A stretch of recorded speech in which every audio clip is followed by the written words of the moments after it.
Welcome to Crypto Cryptid. Today we're going to look at cryptocurrency for beginners, and if you want to know more about crypto, make sure you follow our channel. Let's get into the video. A cryptocurrency is a digital currency that can be used to buy goods and services, but uses an online ledger with a strong cryptography to secure online transactions. Much of the interest in these unregulated currencies is to trade for profit, with speculators at times driving prices skywards. Here are 7 things to ask about cryptocurrency and what to watch out for. Number 1. What is cryptocurrency? Cryptocurrency is a form of payment that can be exchanged online for goods or services. Many companies have issued their own currencies, often called tokens, and these can be traded specifically for the good or service that the company provides. Think of them as you would arcade tokens or casino chips. You will need to exchange real currency for the cryptocurrency to access the good or service. Cryptocurrencies work using a technology called blockchain. Blockchain is a decentralized technology spread across many computers that manages and records transactions. Part of the appeal of this technology is its security. Number 2. How many cryptocurrencies are there, and what are they worth? More than 6,700 different cryptocurrencies are traded publicly according to coinmarketcap.com.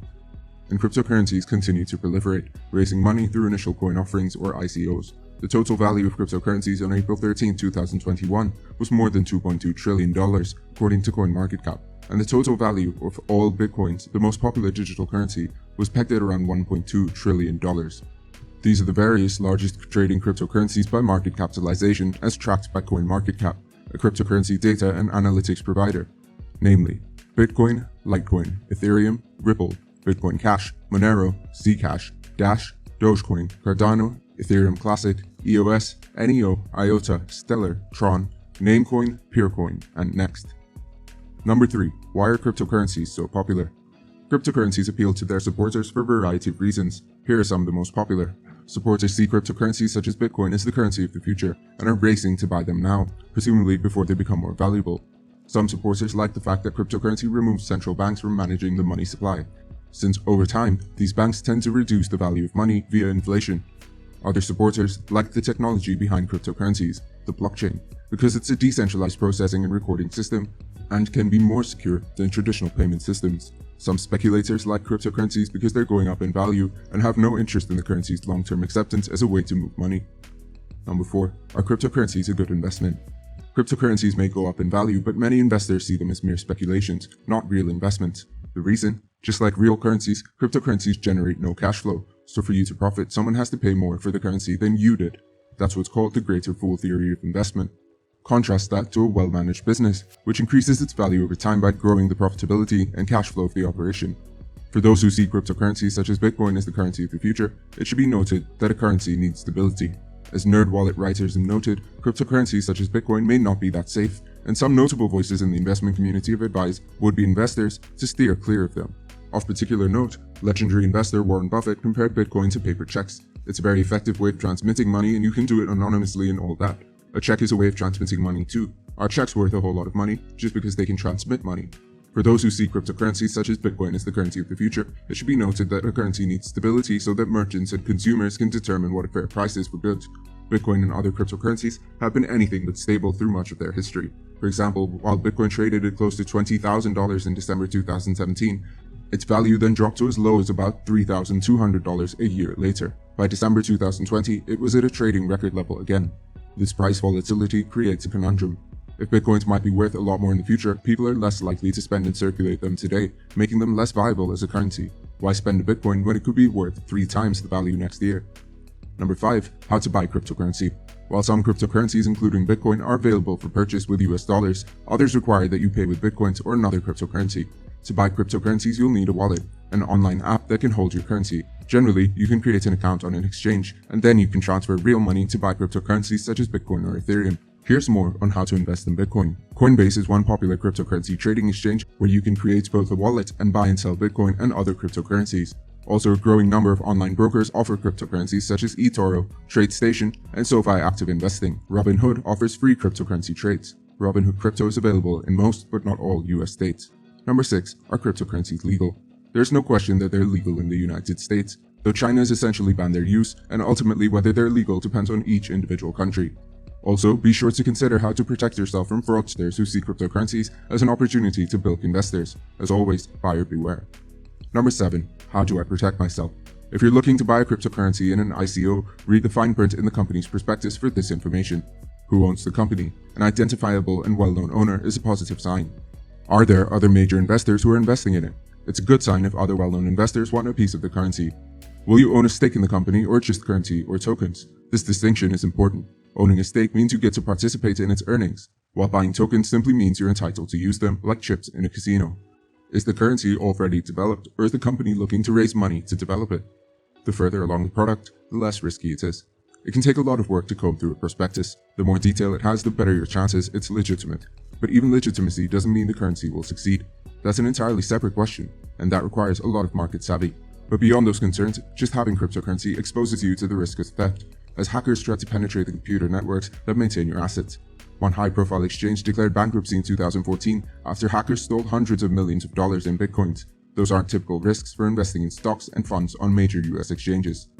As you might imagine, you can't go to a local bank or even a brokerage firm to buy cryptocurrency.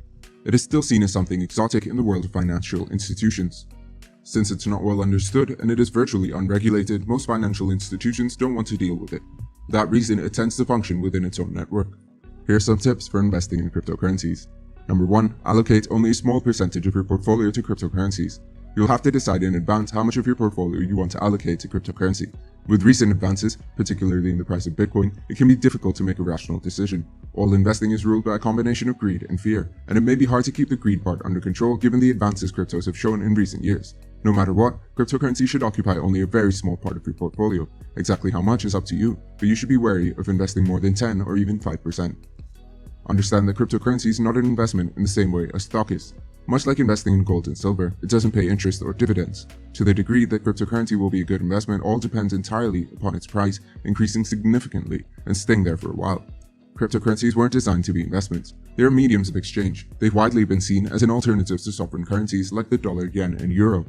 It's been thought that they'll ultimately represent a more efficient means of commerce, particularly on the web. That's because its value is determined strictly by the market and not by manipulation as sovereign currencies tend to be. But at least up to this point, cryptocurrencies haven't satisfactorily filled the role of being a medium of exchange. Only a very limited number of merchants accept them, so most trading is taking place between individuals. As of now, both the current uses and future of cryptocurrency are uncertain.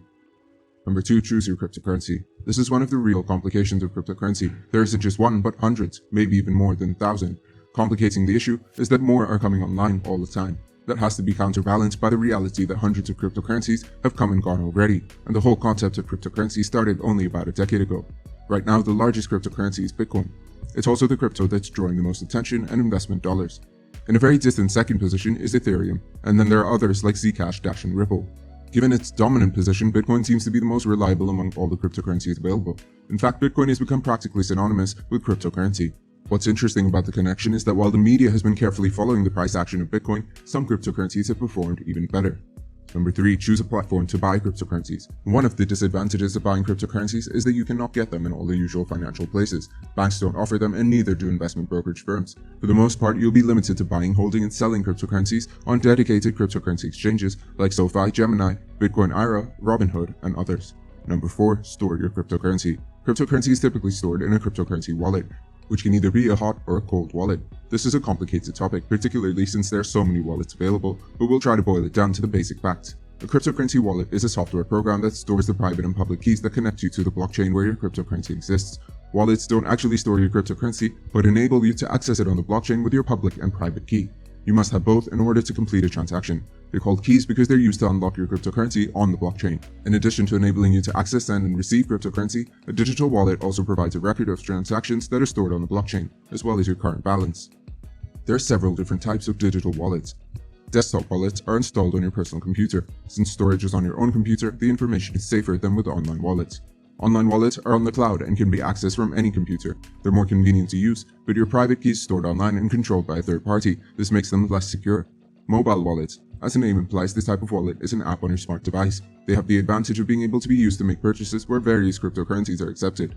Hardware wallets. These store your private key on a hardware device, such as a USB device. They're more secure because the private key isn't stored online, where it could be accessed by unauthorized parties. They also let you access your cryptocurrency from multiple devices.